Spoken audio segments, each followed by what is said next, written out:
Фигуранта дела Хизбут Тахрир Рифата Алимова ухудшилось состояние здоровья. Его кожа покрылась сыпью и язвами. Киевский районный суд оккупированного Симферополя в пятницу продлил до 8 сентября срок содержания под стражей Рифату Алимову и Арсену Джеппарову.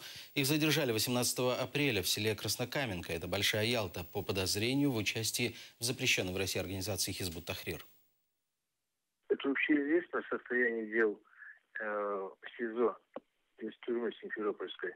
Там очень много нарушений норм санитарных, и не просто там, скажем так, вот нарушение норм, а это здание очень старое, там очень плохие коммуникационные линии, все очень там, загажено, и там и насекомые, и все там люди, если, скажем, в этом СИЗО положено быть 500 небольшим людей, я не помню точно цифру, там в штабе слишком раза перезагружено, в общем-то, количество людей в этом СИЗО.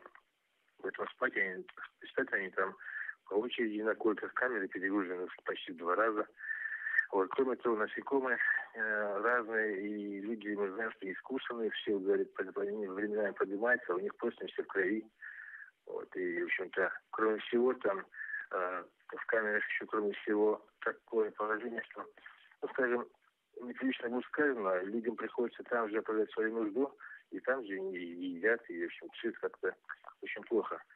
Об этом уже мы говорим давно, но пока в общем-то, положение в СИЗО Крыма ужасное, на самом деле.